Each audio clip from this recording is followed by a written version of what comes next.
इंदिरा की आंखों में प्यार के बादल और गहरे हो आए थे। इंदिरा की आंखों में प्यार के बादल और गहरे हो आए थे और उसने कहा था, ऐसी बातें क्यों करते हो चंदर, मैं तुम्हारे साथ हर हालत में सुखी रहूंगी, खुश रहूंगी।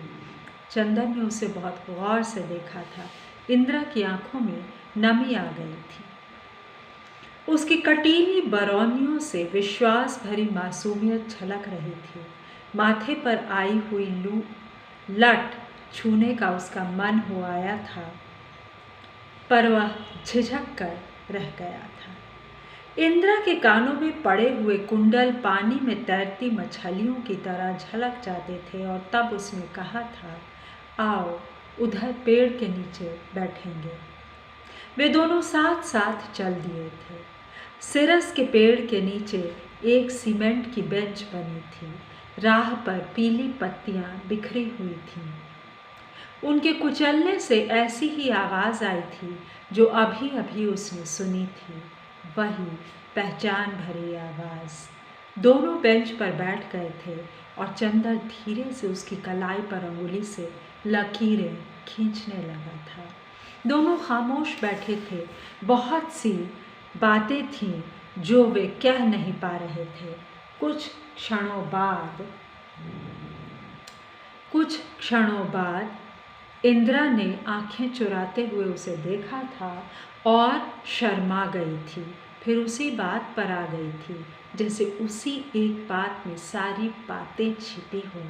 तुम ऐसा क्यों सोचते हो चंदर, मुझ पर भरोसा नहीं? तब चंदर ने कहा था, भरोसा तो बहुत है इंदिरा, पर मैं खाना बदोशों की तरह जिंदगी भर भटकता रहूंगा। उन परेशानियों में तुम्हें खींचने की बात सोचता हूँ तो बर्दाश्त नहीं कर पाता। तुम बहुत अच्छी और सुविधाओं से भरी जिंदगी जी सकती हो। मैंने तो सिर पर कफन बांधा है, मेरा क्या ठिकाना। तुम चाहे जो कुछ बनो चंदर, अच्छे या बुरे, मेरे लिए एक से रहोगे। कितना इंतजार करती हूँ तुम्हारा, पर तुम्हें कभी वक्त ही नहीं मिलता। फिर कुछ देर मौन रहकर उसने पूछा था, इधर कुछ लिखा? हाँ, धीरे से चंदर ने कहा था। दिखाओ, इंदिरा ने मांगा था। और तब चंदर ने पसीजे हुए हाथों से डायरी पढ़ा दी थी। इंदिरा ने तुरंत उस डायरी को अपनी किताबों में रख लिया था और बोली थी, अब यह कल मिलेगी, इस बहाने तो अब आओगे। नहीं नहीं, मैं डायरी अपने साथ ले जाऊंगा, मुझे वापस दो, चंदर ने कहा था। तो इंदिरा शैतानी से मुस्कुराती रही थी और उसकी आंखों में प्यार की गहराइयाँ और बढ़ गई थीं। हार कर चंदर वापस चला आया था और दूसरे दिन अपनी डायरी लेने पहुंचा था तो इंदिरा ने कहा था, इसमें कुछ मैंने भी लिखा है, पढ़कर ज़रूर फाड़ देना। मैं नहीं फाड़ूंगा तो कुट्टी हो जाएगी, इंदिरा ने बच्चों की तरह बड़ी मासूमियत से कहा था। और उस वक्त उसके मुंह से वह बेहद बचपने की बात भी बड़ी अच्छी लगी थी। और एक दिन इंदिरा घर आई थी। इधर उधर से घूम घाम कर वह चंदर के कमरे में पहुंच गई थी और तब चंदर ने पहली बार उसे बिल्कुल अपने पास महसूस किया था और उसके माथे पर रंग से बिंदी बना दी थी और कई क्षणों तक मुग्ध सा देखता रह गया था। और अनजाने ही उसने होंठ इंदिरा के माथे पर रख दिए थे। इंदिरा की पलकें झप गई थीं और रोम रोम से गंध फूट उठी थी। उसकी उंगलियां चंदर की बाहों पर थरथराने लगी थीं और माथे पर आया पसीना उसके होठों ने सोख लिया था। रेशमी रोए पसीने से चिपक गए थे और उन उन्माद के क्षणों में दोनों ने ही प्रतिज्ञा की थी, वह प्रतिज्ञा जिसमें शब्द नहीं थे, जो होठों तक भी नहीं आई थी। तब से उसे ये शब्द हमेशा याद रहते हैं, तुम क्या नहीं कर सकते। और तभी एक दूसरे नंबर की बस आती है और ठिठक कर चली जाती है। चंदर को एहसास होता है कि वह बस स्टॉप पर खड़ा है। वह गहरी पहचान, कहीं कोई तो है और वह बहुत दूर भी तो नहीं। इंदिरा भी तो यही है दिल्ली में। 2 महीने पहले ही तो मिला था। तब भी इंदिरा की आंखों में वो 4 बरस पहले की पहचान थी और उसने पति से किसी बात पर कहा था, अरे चंदर की आदतें मैं खूब जानती हूँ। और इंदिरा के पति ने बड़े खुले दिल से कहा था, तो फिर भाई इनकी खातिर वातिर करो। और इंदिरा ने मुस्कुराते हुए 4 बरस पहले की तरह चिढ़ाने के अंदाज में बयान किया था, चंदर को दूध से चिढ़ है और कॉफ़ी इन्हें धुआं पीने की तरह लगती है। चाय में अगर दूसरा चम्मच चीनी डाल दी गई तो इनका गला खराब हो जाएगा। कहकर वह खिलखिला कर हंसती थी और इस बात से उसने पिछली बातों की याद ताज़ी कर दी थी। सचमुच चंदर 2 चम्मच चीनी नहीं पी सकता। बस आने का नाम ही नहीं ले रही थी। खड़े खड़े चंदर को लगा कि इस अनजानी और बिन जान पहचान से भरी नगरी में एक इंदिरा है जो उसे इतने सालों के बाद भी पहचानती है, अब तक जानती है। उसका मन अपने आप इंदिरा से मिलने के लिए छटपटाने लगा ताकि यह अजनबीपन किसी तरह टूट सके। तभी एक फटफट वाला आवाज़ लगाता हुआ आ जाता है, गुरुद्वारा रोड, करोल बाग गुरुद्वारा रोड। चंदर एकदम आगे बढ़ता है और वह सरदार उसे देखते ही जैसे एकदम पहचान जाता है। आइए बाबूजी, करोल बाग गुरुद्वारा रोड। उसकी आंखों में पहचान की झलक देखकर चंदर का मन हल्का हो जाता है। आखिर एक ने तो पहचाना। चंदर सरदार को पहचानता है। बहुत बार वह इसी सरदार के फटफट में बैठकर कनॉट प्लेस आया है।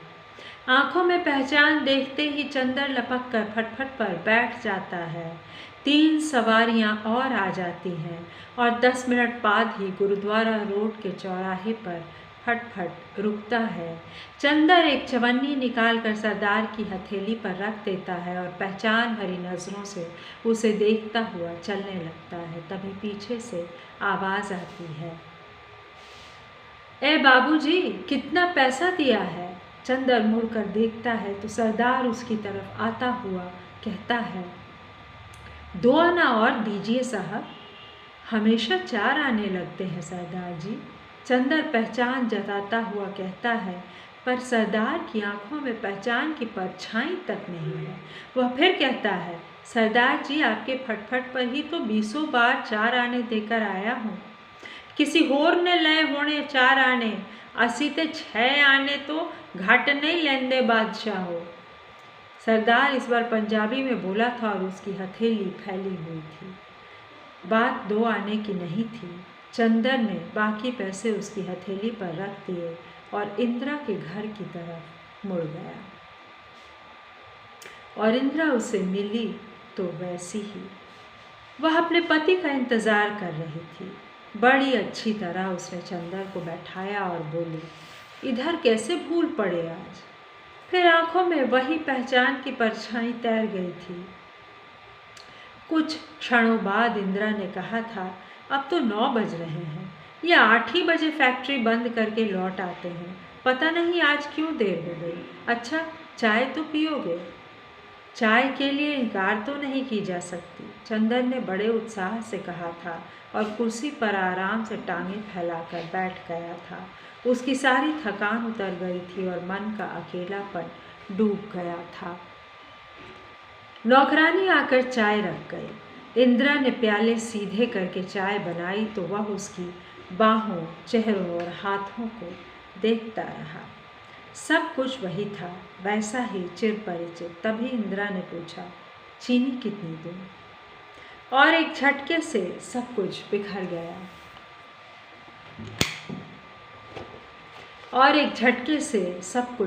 गया।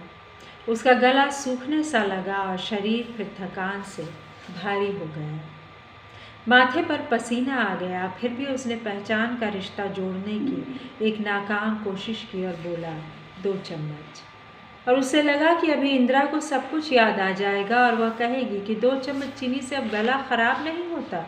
पर इंदिरा ने प्याले में 2 चम्मच चीनी डाल दी और उसकी ओर बढ़ा दिया। जहर के घूंटों की तरह वह चाय पीता रहा। इंदिरा इधर उधर की बातें करती रही।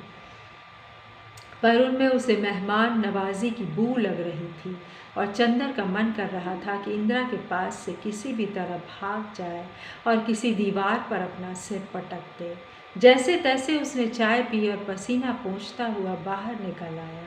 इंदिरा ने क्या क्या बातें कही उसे बिल्कुल याद नहीं। सड़क पर निकलकर वह गहरी सांस लेता है और कुछ क्षणों के लिए खड़ा रह जाता है। उसका गला बुरी तरह सूख रहा है और मुंह का स्वाद बेहद बिगड़ा हुआ है। चौराहे पर कुछ टैक्सी ड्राइवर नशे में गालियां बक रहे हैं और एक कुत्ता दूर सड़क पर भागा चला जा रहा है। मछलियां तलने की गंध यहाँ तक आ रही है और पान वाले की दुकान पर कुछ जवान लोग कोका कोला की बोतलें मुंह में लगाए खड़े हैं। स्कूटरों में कुछ लोग भागे जा रहे हैं और शहर से दूर जाने वाले लोग बस स्टॉप पर खड़े अब भी प्रतीक्षा कर रहे हैं। कारें, टैक्सियां, बसें और स्कूटर आ जा रहे हैं। चौराहे पर लगी बत्तियों की आंखें अब भी लाल पीली हो रही हैं। चंदर थका सा अपने घर की ओर लौट रहा है। अंगुलियों पर जूता काट रहा है और मोजे की बदबू और भी तेज हो गई है। आखिर वह थका हारा घर पहुंचता है और मेहमान की तरह कुर्सी पर बैठ जाता है। यह कोई नई बात नहीं है। निर्मला उसे देखकर मुस्कुराती है और धीरे से बाहों पर हाथ रखकर पूछती है, बहुत थक गए? हाँ, चंदर कहता है। उसे बहुत प्यार से देखता है। उसका मन भीतर से उमड़ पड़ता है। वह किराए का मकान भी उस क्षण उसे राहत देता है और लगता है कि वह उसी का है। निर्मला खाना लगाते हुए कहती है, हाथ मुंह धो लो। अभी खाने का मन नहीं है, चंदर कहता है तो वह बहुत प्यार से देखते हुए पूछती है, क्यों, क्या बात है? सुबह भी तो खा के नहीं गए थे, दोपहर में कुछ खाया था? हाँ, वह कहता है और निर्मला को देखता रह जाता है। निर्मला कुछ अचकताती है और कुछ देर बाद थकी सी उनके पास बैठ जाती है। चंदर कुछ देर खोई खोई नज़रों से कमरे की हर चीज़ देखता रहता है और बीच बीच में बड़ी गहरी नज़रों से निर्मला को ताकता है। निर्मला कोई किताब खोलकर पढ़ने लगती है और चंदर उसे देखे जा रहा है। पीछे से पड़ती हुई रोशनी में निर्मला के बाल रेशम की तरह चमक रहे हैं। उसकी बरौनियाँ मुलायम कांटों की तरह लग रही हैं और कनपटी के पास रेशमी बालों के सिरे अपने आप घूम गए हैं। पलक के नीचे पड़ती हुई परछाई बहुत पहचानी सी लग रही है। उसने कड़ा आधी कलाई तक सरका लिया है। चंदर की निगाहें उसके अंग प्रत्यंग में पुरानी पहचान खोज रही हैं। उसके नाखून, अंगुलियां और कानों की गुदारी लबें। उठकर वह पर्दे खींच देता है और आराम से लेट जाता है। उसे लगता है कि वह अकेला नहीं है, अजनबी और तन्हा नहीं है। सामने वाला गुलदस्ता उसका अपना है, पड़े हुए कपड़े उसके अपने हैं, उनकी गंध वह पहचानता है। इन सभी चीज़ों में एक गहरी पहचान है। घोर अंधेरी रात में भी वह उन्हें टटोल कर पहचान सकता है। किसी भी दरवाजे से बिना टकराए निकल सकता है। तभी जीने पर गुलाटी के थके कदमों की खोखली आहट सुनाई पड़ती है और उसे घबराहट सी होती है। वह धीरे से निर्मला को अपने पास बुला लेता है, उसे लिटाकर छाती पर हाथ रख लेता है। कई क्षणों तक उसकी सांस से उठती बैठती छाती को महसूस करता है और चाहता है कि निर्मला के शरीर का अंग अंग और मन की हर धड़कन उसे पहचान की साक्षी दे, गहरी आत्मीयता और निर्बंध एकता का एहसास दे। अंधेरे में ही वह उसके नाखूनों को टटोलता है, उसकी पलकों को छूता है, उसकी गर्दन में मुंह छिपाकर खो जाना चाहता है। धुले हुए बालों की चिर परिचित गंध उसके रंध्र रंध्र में रिसने लगती है और उसके हाथ पहचान के लिए पोर पोर पर थरथराते हुए सरकते हैं। निर्मला की सांस भारी हो जाती है। वह उसकी मांसल बाहों को महसूस करता है और गुदारे कंधों पर हाथ से थपथपाता रहता है। निर्मला के शरीर का अंग अंग अनूठे अनुराग से खिंचता सा आता है। उसका रोम रोम उसे पहचान रहा था, जोड़ जोड़ कसाव से पूरित था। तन के भीतर गर्म रक्त के ज्वार उठ रहे थे और हर सांस पास खींचती जा रही थी। अंग प्रत्यंग में पोर पोर में गहरी पहचान थी। तभी बिशन कपूर की खिड़की में उजाला होता है और धुआं सलाखों से लिपट लिपट कर गली के अंधेरे में डूबने लगता है और उसका तन्हा मन तन्हाइयों को छोड़कर उन परिचित गंध, परिचित सांसों और पहचाने स्पर्शों में डूबता जाता है। उसे और कुछ भी नहीं चाहिए, परिचय की एक मांग है और उस अंधेरे में वह सांसों से, गंध से, तन के टुकड़े टुकड़े से पहचान चाहता है, पुरानी प्रतीति चाहता है। चारों तरफ सन्नाटा छा जाता है और उस खामोशी में वह आश्वस्त होता है। वह दोनों बाहों से उसे भर लेता है, दोनों बाहों में उसे भर लेता है। ज्वार और उठता है, तन की गर्माहट और बढ़ती है और रंध्र रंध्र में एकता का सागर लहराने लगता है। धीरे धीरे निर्मला की तेज सांसें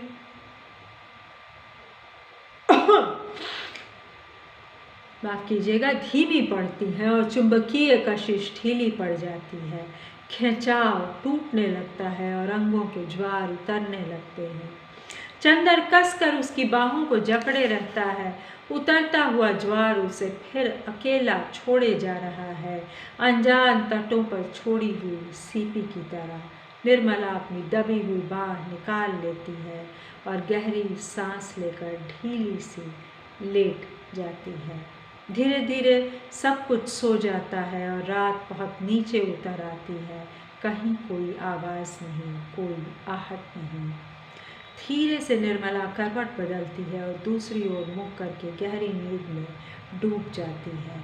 करवट बदल कर लेटी हुई निर्मला को वह अलसाया सा देखता रहता है और चंदर फिर अपने को बेहद अकेला महसूस करता है। वह निर्मला के कंधे पर हाथ रखता है, चाहता है कि उसकी करवट बदल दे, पर उसकी अंगुलियां बेजान होकर रह जाती हैं। कुछ क्षण वह अंधेरे में ही निर्मला को उधर मुख किए लेटा हुआ देखता है और हताश सा खुद भी लेट जाता है। पता नहीं कब उसकी पलकें झपक जाती हैं और फिर कुछ देर बाद थाने का घड़ियाल 2 के घंटे बजाता है और उसकी नींद उचट जाती है। नींद के खुमार में ही वह चौंक पड़ता है। कमरे की खामोशी और सूनेपन से उसे डर सा लगता है। अंधेरे में ही वह निर्मला को टटोलता है। तकिए पर बिखरे उसके बालों पर उसका हाथ पड़ता है और वह उन बालों की चिकनाई को महसूस करता है। सिर झुकाकर वह उन्हें सूंघता है, फिर निर्मला पर हाथ रखता है, उसके गोल कंधों को छूता है। वह स्पर्श भी पहचाना हुआ है। धीरे धीरे वह उसके पूरे शरीर को पहचानने के लिए टटोलता है और उसकी सांसों की हल्की आवाज़ को सुनने और पहचानने की कोशिश करता है। निर्मला अब भी करवट लिए पड़ी थी। वह धीरे से नींद में कुनमुनाती है। चंदर का दिल थक से रह जाता है। कहीं निर्मला जाग न जाए, अनजाने ही स्पर्श से अजनबियों की तरह चौंक न जाए। निर्मला सोते सोते एक बार रुक रुक कर सांस लेती है, जैसे उसे डर सा लग रहा हो या कोई भयंकर सपना देख रही हो। चंदर सुन्न सा रह जाता है। क्या वह उसके स्पर्श को नहीं पहचानती? और फिर निर्मला को झकझोर कर वह उठता है। निर्मला, निर्मला, वह बदहवासी में कहता है। निर्मला चौंक कर उठती है और आंखें मलते हुए प्रकृष्ट होने की कोशिश करती है और बिजली जलाकर वह निर्मला को दोनों कंधों से पकड़कर अपना मुंह उसके सामने करके डरी हुई आवाज़ में पूछता है, मुझे पहचानती हो? मुझे पहचानती हो निर्मला? निर्मला आंखें फाड़े देखती रह जाती है। धीरे से आश्चर्य भरे स्वर में कहती है, क्या हुआ? और वह निर्मला को ताकता रह जाता है। उसकी आंखें उसके चेहरे पर कुछ खोजती रह जाती हैं। तो दोस्तों, ये इतनी ओपन एंडेड कहानी है, इतनी खूबसूरत, कि जिसमें एक सरल पाठक को ये भी लगेगा कि कहीं सचमुच ये हमारा नायक पागल तो नहीं हो गया, है ना। लेकिन ऐसा नहीं है, जहाँ तक मुझे लगता है ऐसा नहीं है। वो केवल ये चाहता है कि क्या तुम सचमुच उस व्यक्ति को पहचानती हो जिसने अभी अभी तुमसे प्रेम किया और जो तुम्हारी बगल में रोज़ रात को सो रहा है? क्या तुम उसकी पूरी काबिलियत, उसके पूरे हुनर को पहचानती हो? तो क्या तुम उसके संघर्षों को पहचानती हो? क्या तुम उसके मन को जानती हो? मुझे लगता है कि पहचान का ये संकट निश्चित रूप से कला की दुनिया से उपजा हुआ संकट है, लेकिन फिर भी कितनी खूबसूरती से दिखाया गया है एक नायक के इस तरह से संकटग्रस्त हो जाने की कथा को। कमलेश्वर की एक शानदार सशक्त कहानी, खोई हुई दिशाएं, कलाकार कहाँ जाए। मेरा पाठ सुनने के लिए धन्यवाद दोस्तों। लाइक और सब्सक्राइब करें।